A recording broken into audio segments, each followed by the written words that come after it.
자, 그러면 21페이지 하단에 불능의 모습 나와 있어가지고요. 다시 한번 개념만. 원시적 불능은 아까 며칠자 벼락이었나요? 우리는 4월 1일날 매매계약 하니까 3월 1일자. 3월 1일자 이미. 그 다음에 넘어가 보시면 후발적 불능은 아까 우리 5월 1일자 벼락. 5월 1일자 벼락. 그래서 계약 체결 전이냐 후냐 이것만 일단은 해 두시고, 무효인 경우는 원시적 불능일 때 무효다. 후발적 불능인 경우에는 그 계약 자체는 유효하다. 그것만 지금은 개념 확인을 해 두시면 되겠습니다. 다음 그 밑에 이제 목적에 적법 나와 있죠. 근데 그 바로 옆에 보시는 것처럼 뭐 21회, 22회 이런 식으로 적어졌다. 그러면 여기는 시험 자체에 글이 많이 나오는 부분은 아닙니다. 왜냐하면 화가적 사에서 사회적 타당성 그 부분이 시험에 거의 매년 출제가 되기 때문에, 그러면 이제 그 목적이 화가적사에서 여러분 적법에 한다는 말은 무슨 말이냐면 법을 위반해서는 안 된다는 겁니다. 그런데 법에는 법 조문이 임의 규정이라는 것과 그 다음에 강행 규정이라는 게 있습니다. 임의 규정이라는 건 뭡니까 여러분? 법에 적어져 있어도요 자기들 마음대로 할 수 있다는 겁니다. 그러니까 여러분, 자, 임대차 계약을 체결을 했다. 그러면 임차 목적물이 파손됐다라든지 수선, 그건 누가 해주는 겁니까? 임대차? 임대인이 해주는 거죠. 임대인이. 그런데 임대차 계약을 체결하면서요 어떤 특약을 달았냐면 그냥 임차인이 알아서 수선하도록 하는 특약을 맺었다. 그러면 그 특약은 유효합니다. 유효하다. 왜 유효하냐? 임대인이 수선 의무를 부담한다라는 우리 민법 623조는 임의 규정이기 때문에, 임의 규정은 그러니까 결국에는 당사자들이 임의로 법하고 달리 정할 수가 있다라는 개념을 이야기합니다. 그러니까 결론적으로 적법해야 한다는 말은 무슨 말이냐면 강행 규정을 위반해서는 안 된다라는 결론입니다. 그런데 강행 규정은 또 어떻게 나눠지냐면요 단속 규정과 다음 효력 규정으로 나눠집니다. 단속 규정과. 그랬고 이 단속 규정 부분이 시험에 자주 나옵니다. 나올 때는 그냥 서비스로 주는 겁니다. 주는 거 맞춰야 되는 부분. 그래서 단속 규정은 어떻게 생각하시면 되냐면 단속만 받는 겁니다. 단속만. 그러니까 결국에는 가령 어떠한 애가 가끔 시험에 나오게 되냐면요 무허가 음식점에서 음식물 판매 행위, 음식물 판매 요거를 주로 예로 듭니다. 간단합니다. 여러분 우리 그 길거리에 예전에 있었던 포장마차는요 무허가죠. 무허가. 자, 거기에서 우동을 한 그릇 먹었습니다. 우동값 내야 됩니까? 내야 되죠. 그러면 그 음식점은 무허가 음식점이기 때문에 식품위생법을 위반한 겁니다. 경우에 따라서는요 쇠고랑을 찰 수도 있습니다. 쇠고랑을 찰 수도 있다는 말이 단속은 받는데, 단속만 받는다는 말은 요 음식물 판매 행위는 유효다 무효다? 유효다. 그래서 단속만 받는다는 게 사법상의 효력은 유효하다는 겁니다. 그러면 최종 결론, 적법해야 한다는 말은 강행 규정 중에서도 효력 규정을 위반해서는 안 된다. 네, 법을 위반해서는 안 되는데 단속만 받는 것도 있으니까 효력 규정을 위반해서는 안 된다. 그 정도만 개념 생각을 해 두시고 나중에 이제 판례로 해가지고 몇 개씩만 알아두시면 되는 그러한 부분이 됩니다. 그러한 부분이다. 그래서 효력 규정을 위반해서는 안 된다. 그러면 이제 앞으로 제가 그냥 수업 시간에 강행 규정에 위반해서는 안 됩니다 라고 말을 할 때에는 강행 규정 중에서 요 효력 규정을 이야기를 한다 라고 생각하시면 되겠습니다. 이제 우리 판례 사안에서 어떤 판례 사안이 있냐면요 갑이 담배 인삼공사입니다. 옛날 이름으로, 옛날 판례니까. 지금은 KTNG가 되겠죠. 네, 담배인상공사와 을이라는 친구가요. 을이라는 친구가 1억 원어치의 담배 매매 계약을 체결합니다. 그런데 먼저 우리가 확인을 해야 될 것은 여러분 우리 그냥 보통 일반인들이요. 인상공사에서 담배 1억 원어치 살 수 있느냐? 살 수 없습니다. 그처럼 담배를 그냥 엄청 많이 살려면은 담배사업법에 의해서 도소매업으로 지정 등록된 사람만 살 수가 있습니다. 그런데 요 을이라는 애는요. 지정 등록된 사람이 아닙니다. 그런데도 어떻게 매매계약을 체결했느냐? 여기 담배인상공사의 을의 절친인 A가 직원으로 있었다라는 겁니다.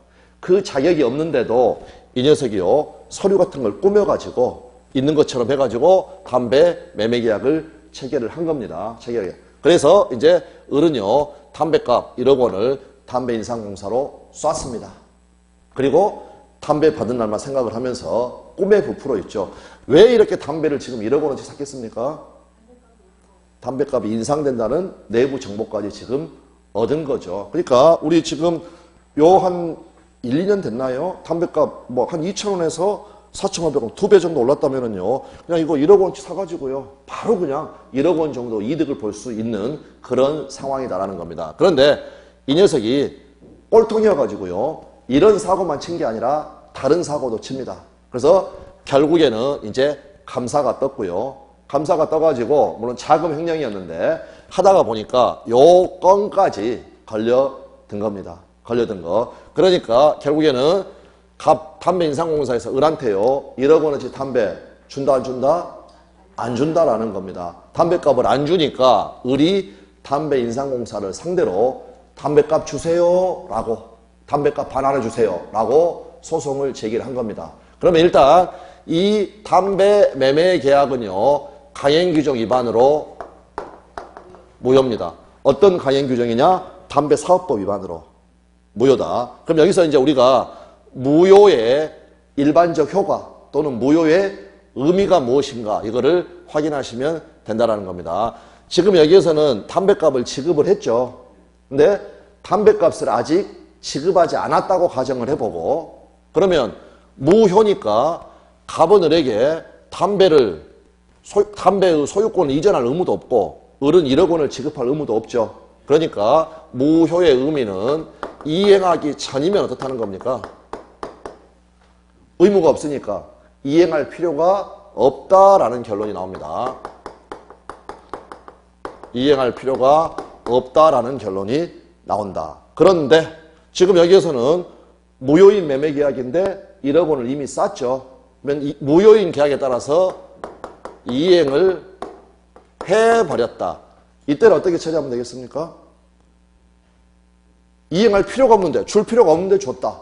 그러면 반환받을 수 있도록 하는 거죠. 반환받을 수 있어야 되겠죠. 그걸 뭐라고 하느냐? 부당이득 반환이라고 합니다. 부당이득 반환. 그럴 때 요 부당이득 반환은 이제 직접적으로는 저희 시험 범위가 아닌데 어떤 표현이 중요한 거냐면 법률상 원인 없이 자, 이 계약이 유효라면 법률상 원인 없이 돈 받은 겁니다. 그러나 이 계약이 무효이기 때문에 법률상 원인 없이 갑은 이득을 보고 을한테 손해를 준 겁니다. 그러면 요 이득은 법률상 원인이 없기 때문에 정당한 이득이 아니라 부당한 이득이다. 부당한 이득은 반환을 청구할 수 있다 해서 부당이득으로 반환을 청구할 수 있다라는 겁니다. 그래서 결국에는 을이 갑을 상대로 이 소송을 제기를 했을 때 여기에 따라서 이행할 필요가 없는데 이행을 했죠. 그래서 그 담배값은 부당이득으로 반환받을 수 있다라는 결론을 내렸습니다. 네, 그렇게 해서 이제 그 부분 봐두시면 되겠고요. 지금 책을 특별히 살펴볼 필요는 없습니다. 살펴볼 필요는 없고요. 24페이지에 가보시면 제일 하단에 큰 제목으로 4번 해가지고 화가적 사에서 사 사회적 타당성이라는 게 나와 있습니다. 그래서 이제 조문 한번 확인하겠습니다. 103조 반사회질서의 법률행위 선량한 풍속 기타 사회질서에 위반한 사항을 내용으로 하는 법률행위는 무효로 한다. 무효로 한다.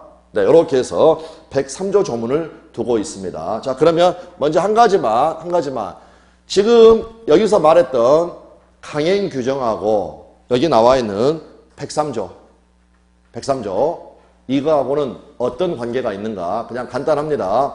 일단은 우리가 계약 자유 원칙이 인정이 되지만 무제한의 자유가 인정될 수는 없습니다. 그러니까 법의 테두리 안에서 해야 된다는 거죠. 더 정확하게는 강행 규정, 효력 규정을 위반해서는 안 된다라는 겁니다. 그러면 강행 규정을 위반하지 않으면 모두 다 유효한가?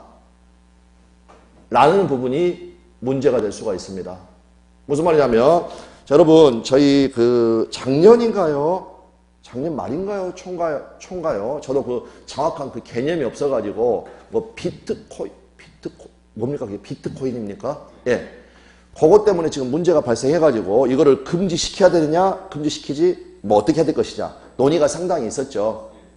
그러면, 국가가 어떤 상황을 금지하기 위해서 미리 개별적인 강행 규정을 다 만들어 둔다라는 거, 이건 어떻습니까? 입법 기술상 불가능하죠.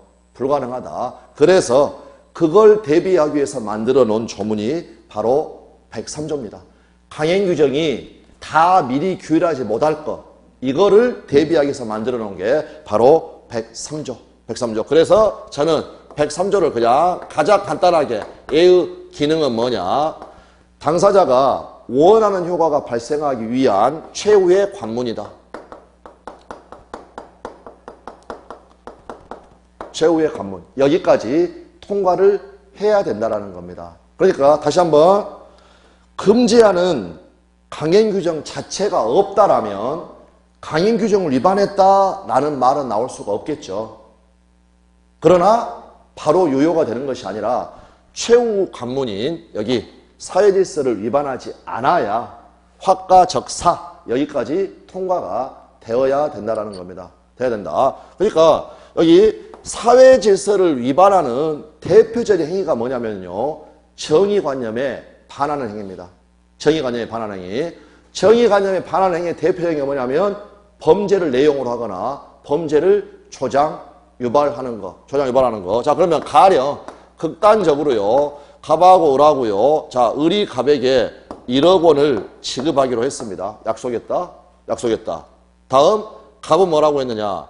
을이 끔찍이도 싫어하는 이 병을요. 세상에서 소멸시켜 주기로 했습니다.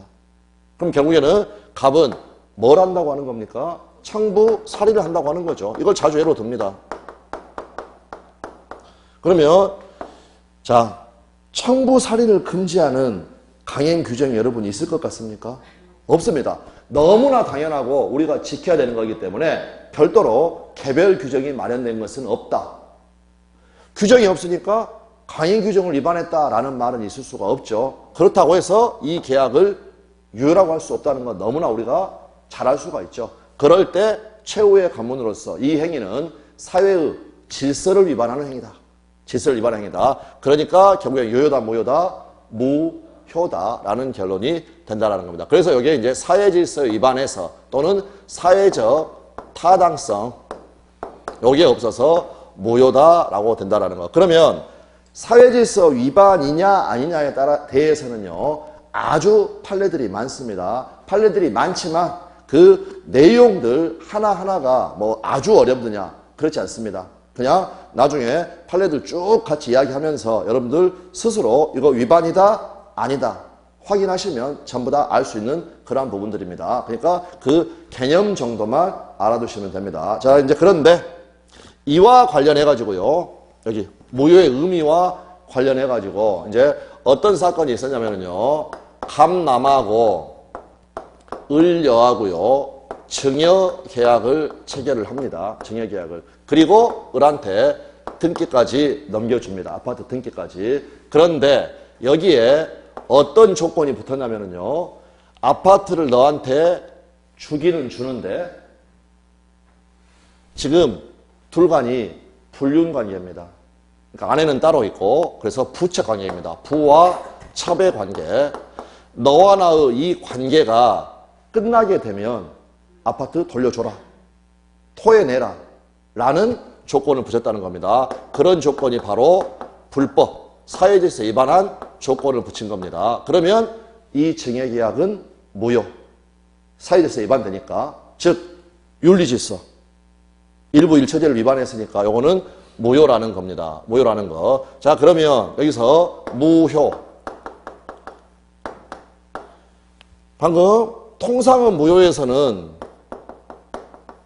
이행하기 전이면 이행할 필요가 없다고 그랬죠. 그런데 여기는 똑같습니다. 그런데 이행을 했다. 이때는 조금 전에 요 증여계약은 무효니까 법률상 원인 없이 지금 이행을 했죠. 그때에는 통상의 무효는 부당이득 반환 청구가 가능한데 이처럼 사회질서 위반해서 무효인 경우에는요. 부당이득 반환이 안 된다. 부당이득 반환이 안 된다. 이유는 간단하죠. 왜 그렇습니까? 만약 부당이득 반환을 인정을 하게 되면 을로부터 다시 반환받고 이번에는 누굴 찾아가겠습니까? 병렬을 찾아가가지고요. 또 한 1, 2년 삽니다. 그리고 또 부당이득 반환받아가지고 정을 찾아가고요. 무를 찾아가고 이렇게 되면 아파트 하나 가지고요. 1첩, 2첩, 3첩, 1000첩을 거느릴 수도 있게 된다. 그러니까 사회질서에 위반해서 이행을 했을 때는 부당이득 반환을 청구할 수 없다. 부당이득 반환 청구할 수 없다. 자, 이제 지금부터 조금만 그러면은 우리 판례는 강행 규정을 위반한 것과 사회질서 위반을 구별하고 있는가?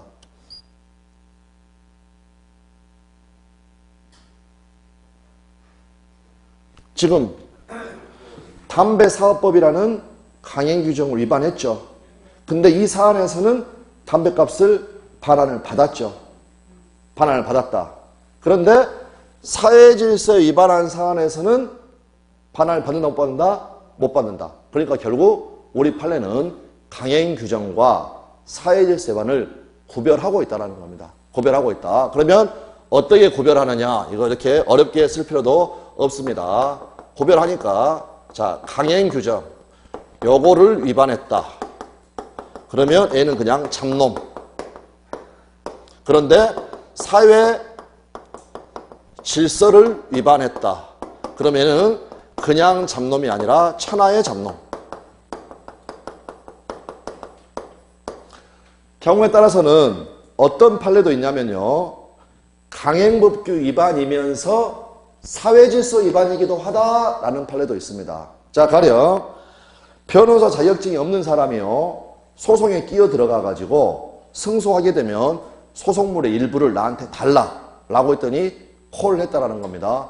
변호사 자격증이 없는 사람 누구 생각하시면 되냐면 법조 브로커라고 생각하시면 됩니다. 그럼 일단 1차적으로 강행 규정인 변호사법을 위반한 겁니다. 위반했다. 그런데 대법원까지 갔으니까 대법관들이 보게 되면은요, 그 법조 브로커는 잡놈으로 보일까요? 천하의 잡놈으로 보일까요?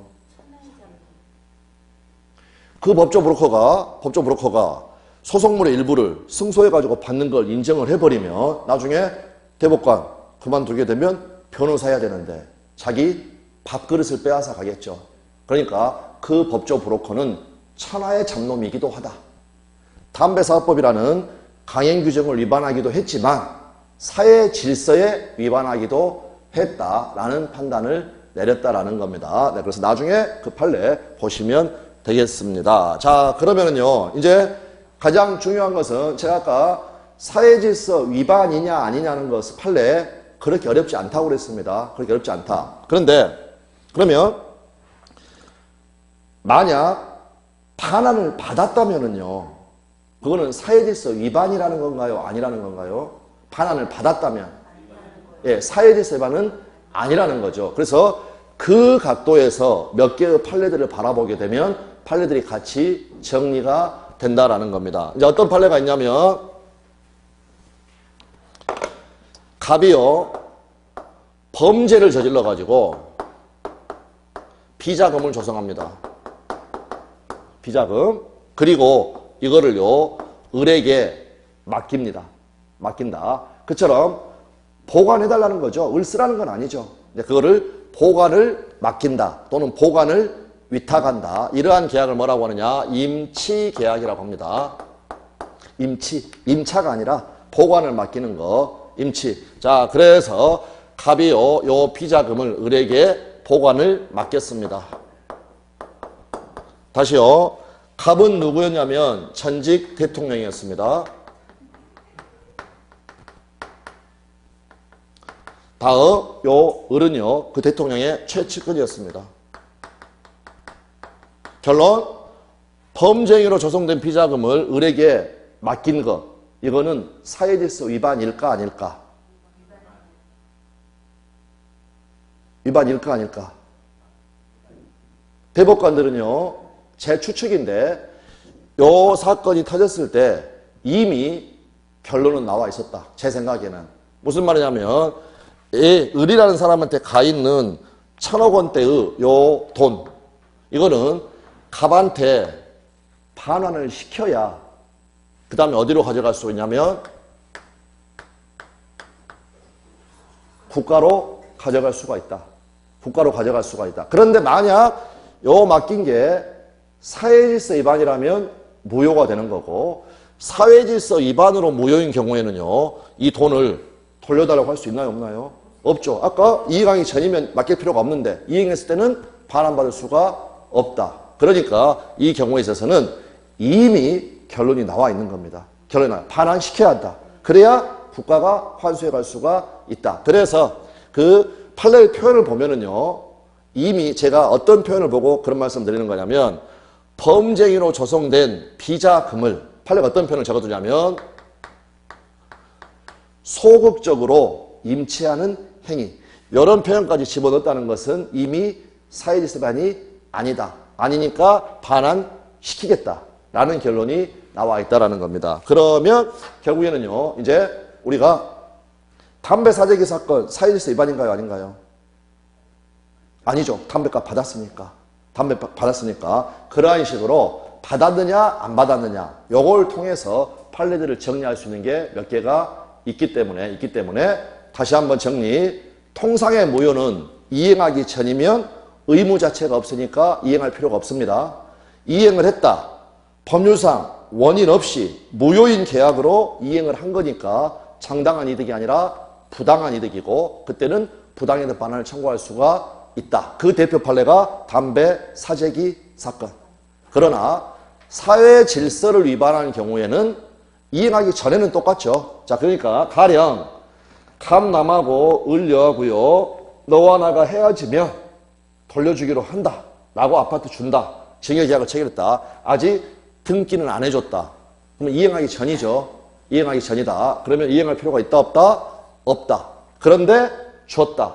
그때에는 부당이득 반환을 받을 수가 없다라는 결론을 미리 여기서 확인을 해 두시면 됩니다. 그래서 수많은 판례들이 있기 때문에 지금 그 부분을 확인하실 필요는 없고요. 제가 나중에 일단 사회질서 위반이 아닌 것 해가지고 공식처럼 몇 개를 쭉 적을 겁니다. 그럼 위반이 아닌 거 먼저 확인하고 나머지 하나씩 확인해가면 되는 간단한 부분이니까 부담 느끼실 필요가 없습니다. 자, 그래서 28페이지 가셔가지고요 다른 판례들은 나중에 다 보기로 하고, 그 위쪽에 네 번째 줄에 조문 박스가 있고요.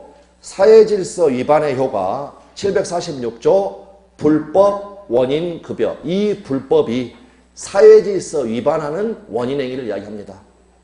그래서 불법의 원인으로 인하여 재산을 급여하거나 노무를 제공한 때에는 그 이익의 반환을 청구하지 못한다. 이 조문에 의해서 부당이득 반환이 안 되는 겁니다. 이 조문에 의해서 방금 여기 반환을 청구하지 못한다고 되어 있죠. 이 조문에 의해서 이 아파트는 반환을 받을 수가 없게 된다. 그게 바로 불법 원인 급여라는 746조 조문이 된다. 이렇게 봐두시면 되겠습니다. 그 정도 봐두시면 되겠고요. 그 다음에 쭉쭉 또 갑니다. 30페이지 가보시면은요.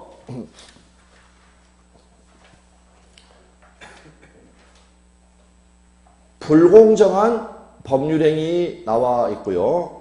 104조 불공정한 법률행위 당사자의 궁박, 경솔 또는 무경험으로 인하여 현저하게 공정을 잃은 법률행위는 무효로 한다. 무효로 한다. 그런데 이 부분 역시요. 각각 궁박이 뭐고 무경험이 뭐고 이러한 부분들을 전부 다 판례가 판단을 해뒀습니다. 그래서 이 부분도 특별히 어려운 부분이 아닙니다. 그냥 이러한 조문이 있다 정도만 확인을 해두고요. 그 다음에 제가 다른 거 강의하다가 잠깐 돌아와서 몇 가지 말씀을 드리겠습니다. 자, 그러면 이제 효력 요건은 목적이 확정, 가능, 적법, 사회적 타당성이 있어야 한다. 마지막으로 이제 넘어가 보시면 의사표시요. 의사표시 쭉쭉 가시면 됩니다. 지금은 개념만 보시면 되니까. 자, 43페이지에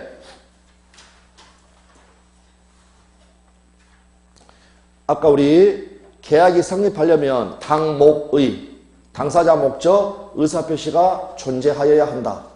그리고 당사자가 원하는 효과가 발생하기 위해서는 그 의사표시는 정상적으로 이루어져야 한다. 정상적으로 한다. 그래서 이제 비정상적인 의사표시를 공부를 하는 겁니다. 43페이지 시험에 나오는 것 하나도 없고요. 어디까지 가게 되냐면 46페이지까지 가게 됩니다. 그러면 이제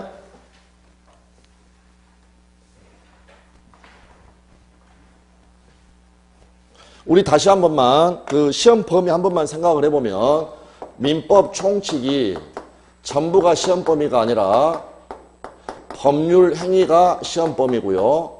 그 다음에 물권과 계약법.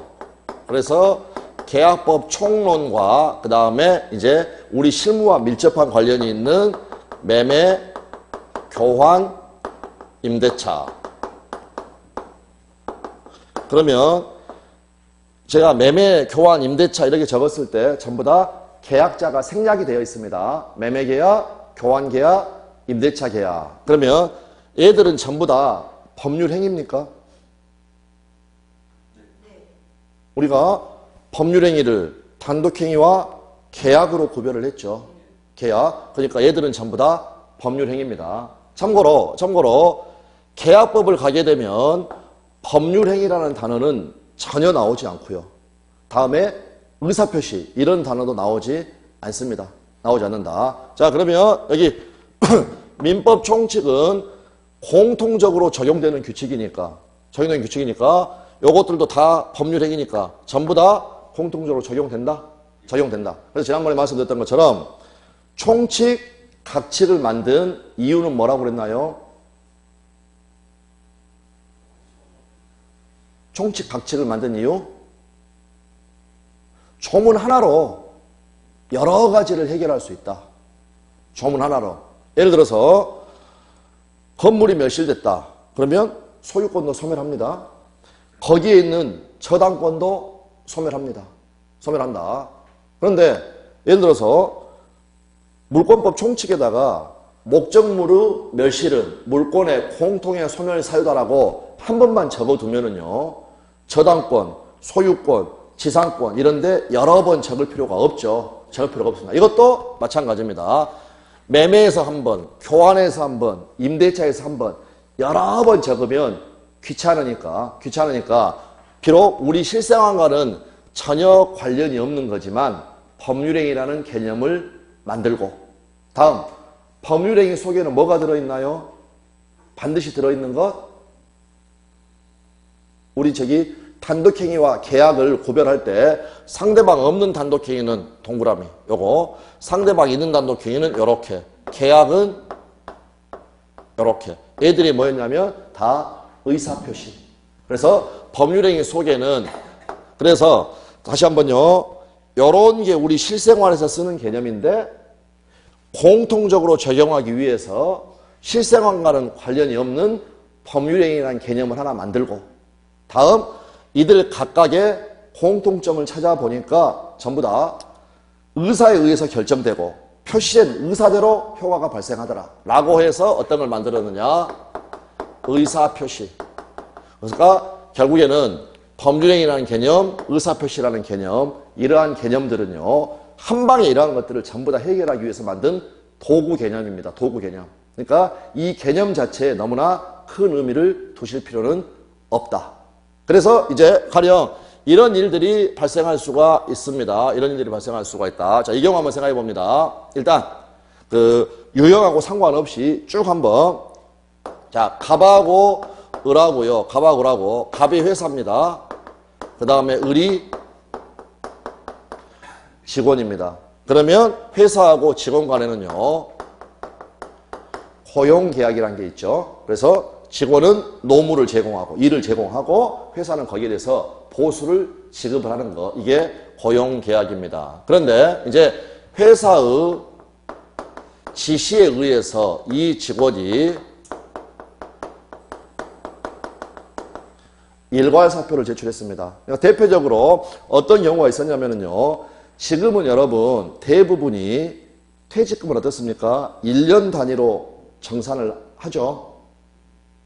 회사에서 퇴직금을 1년 단위로 많이 정산을 합니다. 그런데 이러한 사건들이 문제가 됐을 때는 어땠냐면은 1년 단위로 정산하는 게 아니라 근속 연수에 따라서 점점 더 이게 많아지는 구조였습니다. 그러다 보니까 회사가 어떻습니까? 부담이 되죠. 그러니까 회사가 경영 방침에 따라서 지시를 합니다. 전부 다 사직원 내라. 그럼 일단은 쫙 사직 처리를 하고 퇴직금 정산하고 재입사하는 형태로 해가지고요. 재입사하는 형태로 해가지고 그때부터는 1년 단위로 퇴직금을 정산을 하기 위해서 이게 바로 회사의 경영 방침이었습니다. 그래서 을이라는 친구는 일괄사표를 제출을 했습니다. 그런데 퇴직 처리를 하고 재입사를 안 시켰다. 그래서 요 직원이 갑을 상대로 해가지고요 소송을 제기한 겁니다. 그 퇴직 처리는 무효이다 라고. 그러면 이러한 사건이 벌어졌을 때 지난번에도 말씀을 드렸지만 민법이라는 것은 이러한 싸움을 해결하기 위해서 미리 만들어 놓은 근거입니다. 그러면 어떠한 근거를 법원에서는 보여줘야 된다는 겁니다. 보여줘야 된다. 그럴 때 이러한 것을 만들기 위해서 독일 사람들이 만든 개념이 도구가 뭐냐면 의사표시라는 도구입니다. 의사표시. 그래서 의사표시는 이렇게 두 개로 나눠져 있습니다. 그러니까 이거는 의사라는 것은요. 가령 갑이 을에게 매매계약을 통해서 소유권을 이전하겠다. 그 의사. 그거를 외부로 말이라든지 글이라든지 행동으로 표현하는 거. 요거를 의사표시라고 합니다. 그런데 요 도구를 만들어 가지고요. 지금 을이 갑에게 한 의사표시가 정상적이냐 비정상적이냐를 따져보는 겁니다. 그걸 따져보기 위해서 이러한 도구를 만들었다. 자, 그러면 을의 의사는 사직의사가 있나요 없나요? 실제의사. 사직의사가 없다.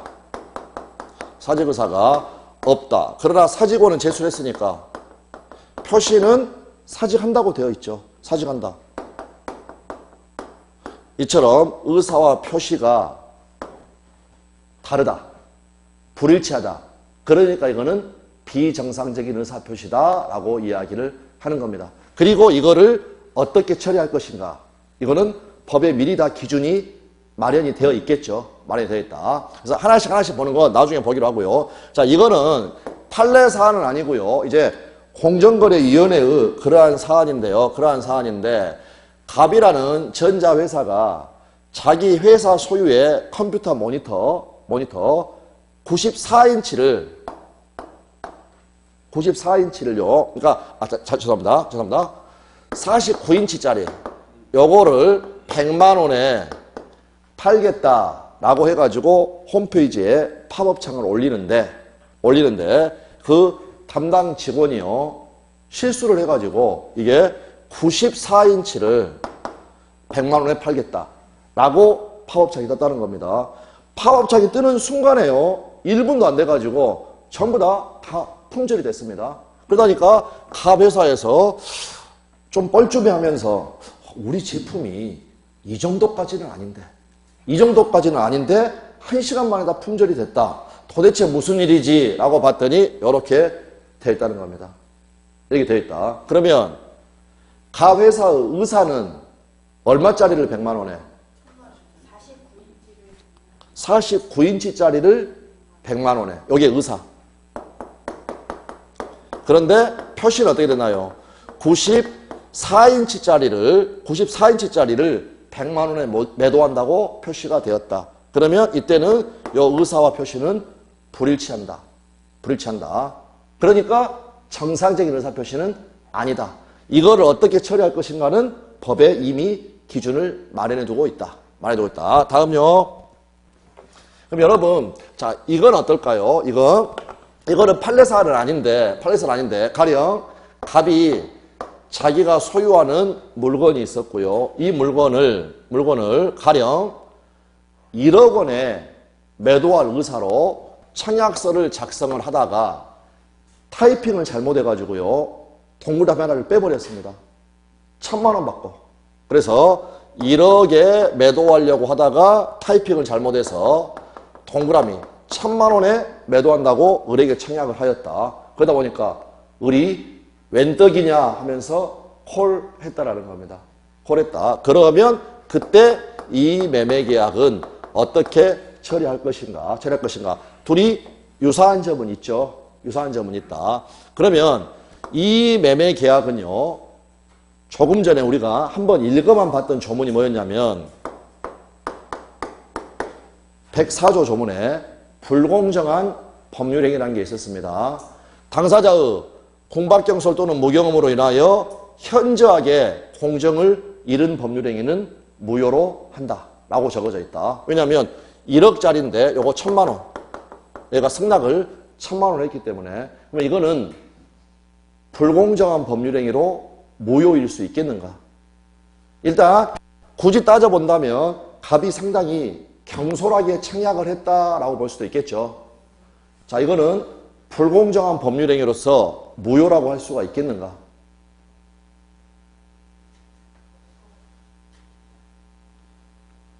불공정한 법률행위는 해당하지 않습니다. 그러니까 그거 하나만 지금 체크해 둘 겁니다. 아까 우리가 봤던 104조에서 죄송합니다. 일부러 좀 이거 보고 가려고요. 그 부분은 읽지 않았고요.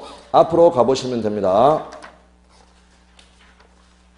네, 지금 그 조문 읽어보시면서 30페이지 상단에 조문 다시 한번 보십시오.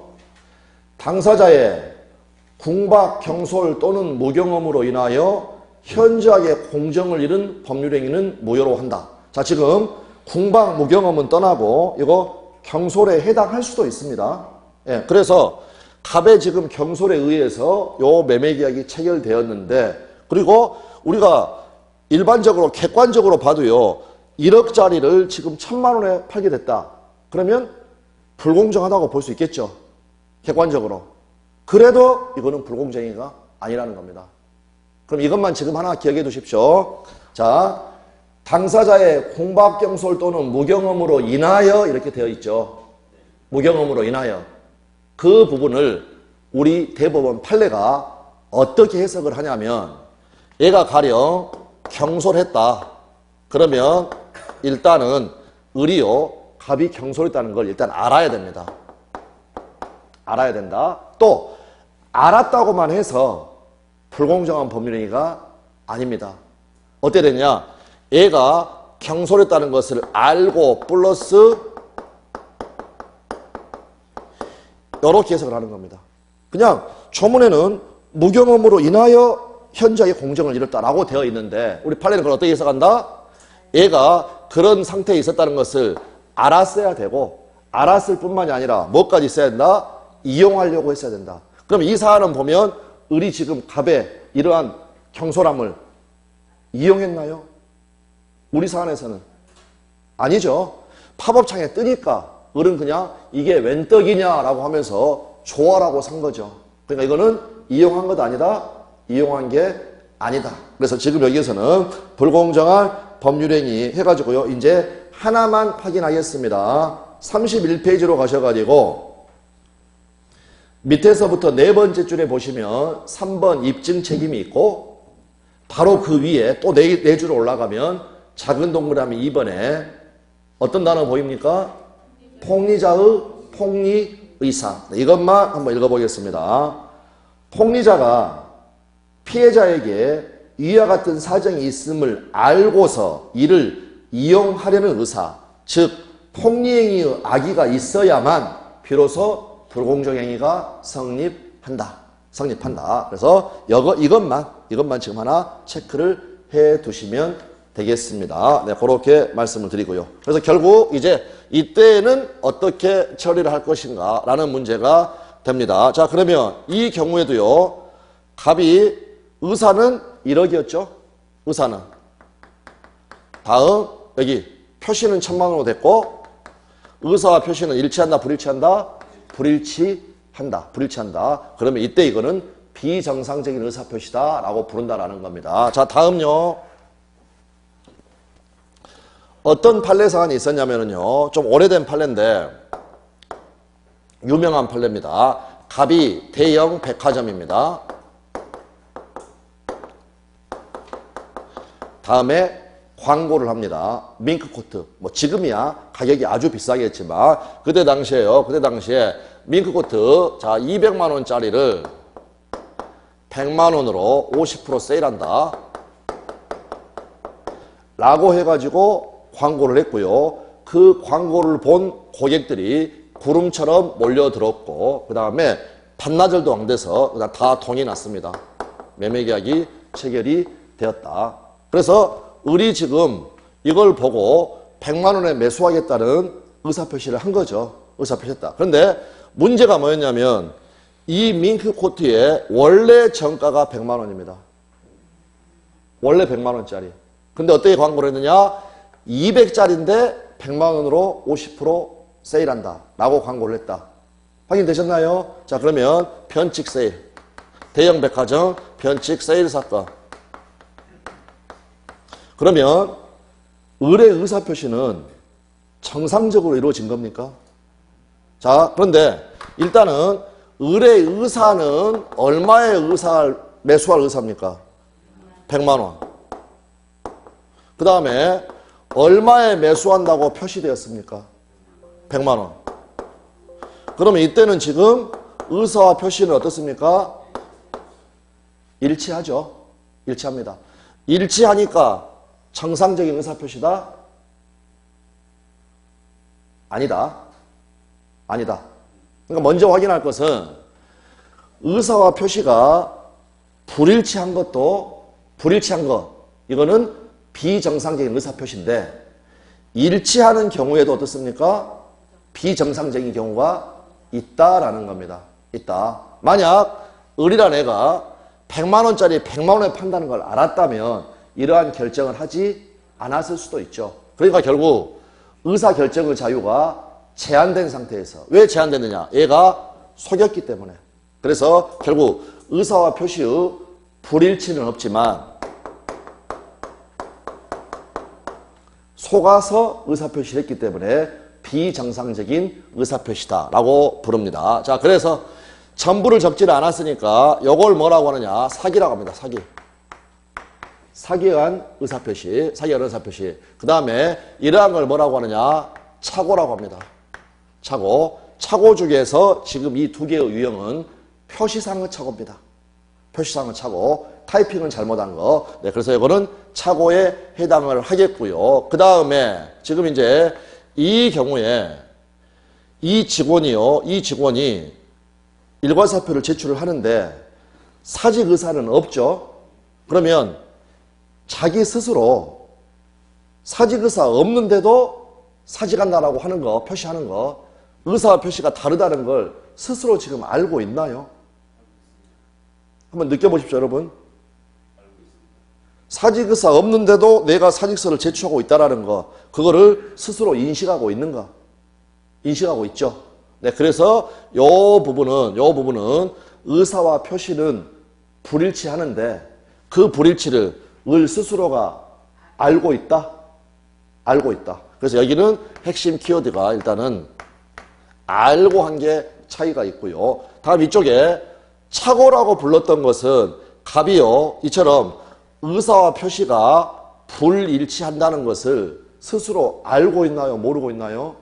모르고 있죠. 그래서 착오의 핵심 키워드는 그 불일치를 모르고 있는 거고, 그 다음에 이쪽에 적어져 있는 것은 불일치를 스스로 알고 있는 겁니다. 그랬을 때 애를 뭐라고 부르느냐?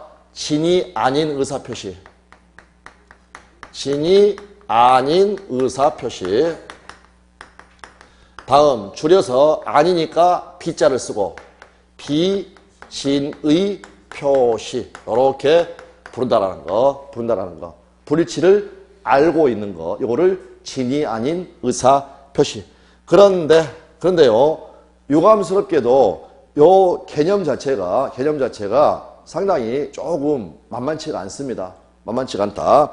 그래서 그 공부를 열심히 안 하시는 분들이 민법 어렵다고 핑계 삼을 때 제일 많이 드는 거 이겁니다.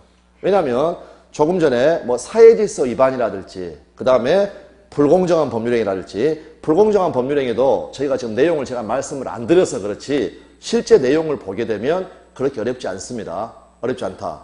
그런데 의사표시 여기 딱 가가지고 처음에 나오는 게 진이한 의사표시, 비진의 표시인데 이거는 말 자체도 만만치가 않고요. 만만치가 않고 그러니까 이제 이게 핑계거리가 생겼죠.